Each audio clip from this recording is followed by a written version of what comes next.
The tradition, camaraderie, spirit of fair play, the weird bathrooms. Welcome to the Olympics 2014.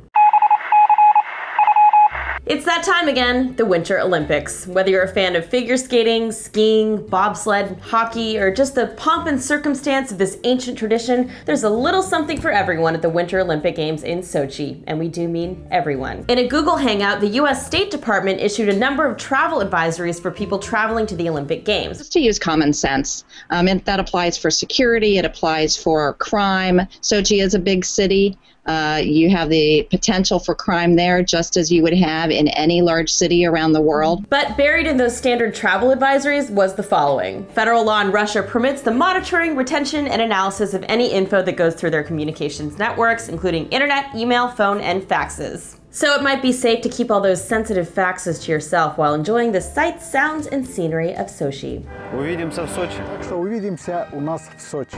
Увидимся в Сочи. Увидимся в Сочи.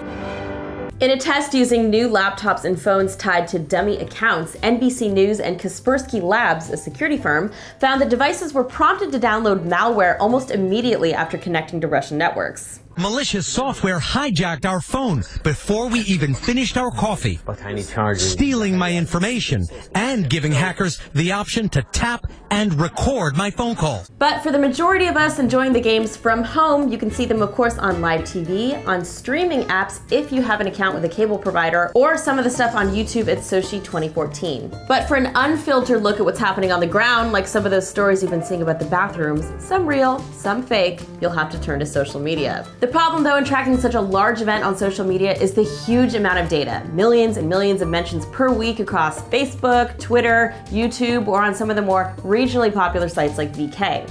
One Ukrainian startup, DigData, wants to solve this problem by ranking and prioritizing real-time content generated around Sochi. Accidentally, we built like one of the most advanced social media monitoring systems. Now we're developing the product and testing it on the different huge activities like Olympic Games, when we're having like extremely big amounts of data. So we will try to keep on developing the system to make some kind of more advanced conclusions on the basis of data we collected. The underlying product was originally developed as a means of chronicling the unrest in Kiev, which you can see at MaidanChronicles.com. And in 2014, TV, YouTube, or even the Twitter account Sochi Problems don't need to be your only sources for real information from on the ground. As always, you can get in touch with me on Twitter, Google, Facebook, or VK, all at Annie Gauss. Thank you for watching, and I'll see you next time.